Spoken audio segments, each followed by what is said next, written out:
नमस्कार. आज आपण एका अशा परंपरेबद्दल बोलणार आहोत जी खूपच अनोखी आणि तितकीच गहन आहे. महानुभाव पंथातील देवपूजा. ही एक अशी श्रद्धा आहे जिथे एखादा साधा पाषाण किंवा काष्ठाचा तुकडा केवळ एका दैवी स्पर्शाने मूर्तीपेक्षाही अधिक पवित्र मानला जातो. हो, हाच तो प्रश्न आहे की हे कसं शक्य आहे. एक साधा दगड किंवा लाकूड पूजनीय मूर्तीपेक्षा जास्त पवित्र कसं काय असू शकतं.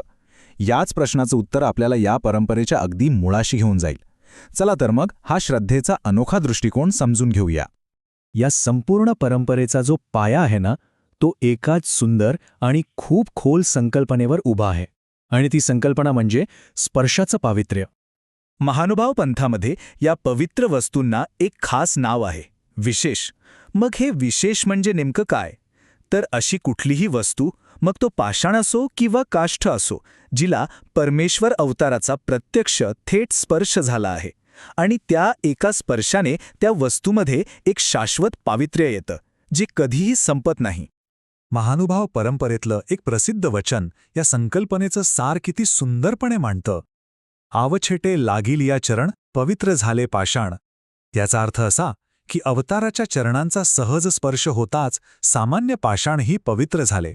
किती सुंदर आणि सखोल विचार आहे हा.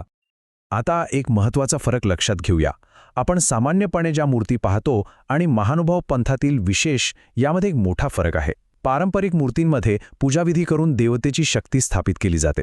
जर पूजा काही काळ थांबली तर असं मानलं जातं की ते सामर्थ्य कमी होऊ शकतं. पण विशेषचं तसं अजिबात नाही. अवतारी पुरुषाच्या स्पर्शाने आलेलं पावित्र्य हे शाश्वत आहे. तुम्ही 100 वर्ष पूजा नाही केली तरी ते कधीही नष्ट होत नाही. पण मग या अनोख्या परंपरेची मुळं कुठे आहेत? याचा उगमही तितकाच रंजक आहे, जो आपल्याला थेट 13व्या शतकात घेऊन जातो. तर ही गोष्ट आहे शके 1210ची. श्री गोविंद प्रभूंच्या देहावसनानंतर त्यांचे प्रमुख शिष्य आचार्य श्री नागदेव यांना वाटलं की स्वामींनी ज्या ज्या वस्तूंना स्पर्श केलाय, म्हणजे ते ओटे, पाषाण आणि काष्ठ, हे सगळं पुढच्या पिढ्यांसाठी जपलं पाहिजे. म्हणून त्यांनी डोमेग्रामसारख्या पवित्र ठिकाणाहून असे पाषाण आणि काष्ठाचे तुकडे गोळा करायला सुरुवात केली.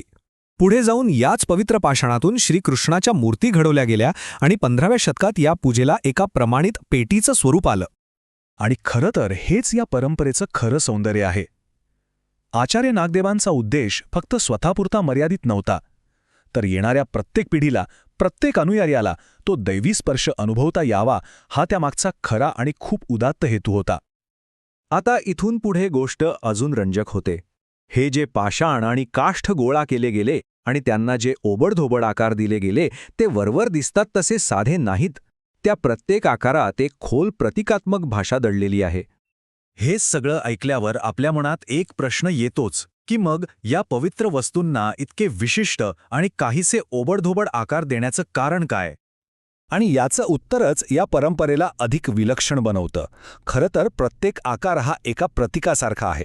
तो एकतर मंदिराचा एखादा भाग दर्शवतो किंवा अवतारांच्या दैनंदिन जीवनातली एखादी वस्तू.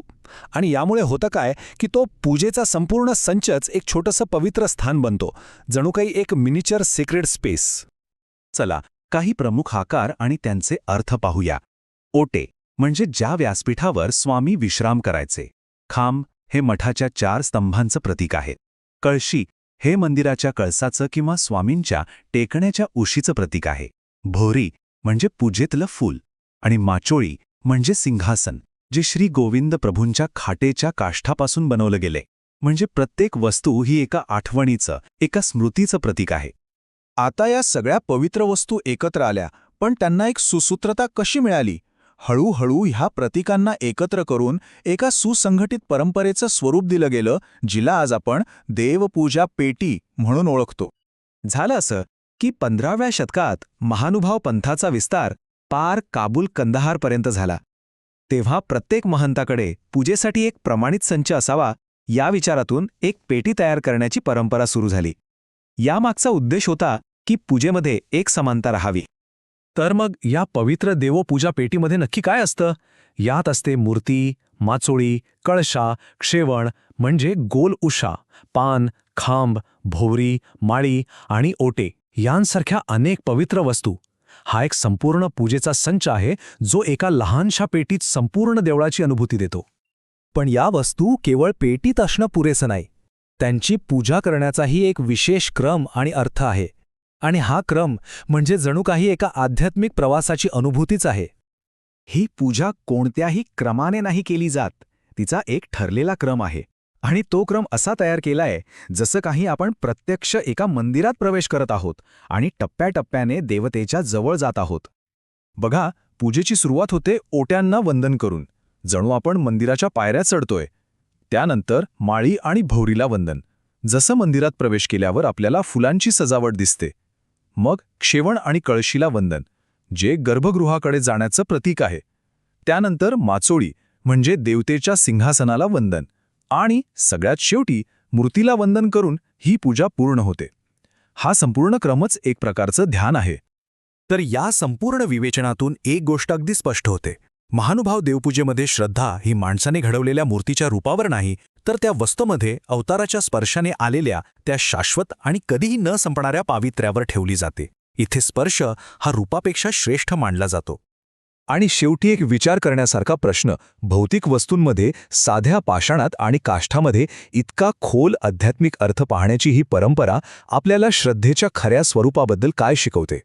श्रद्धा ही केवळ डोळ्यांना दिसणाऱ्या रूपातच असते की न दिसणाऱ्या स्पर्शाच्या आठवणीतही असू शकते? नक्की विचार करा.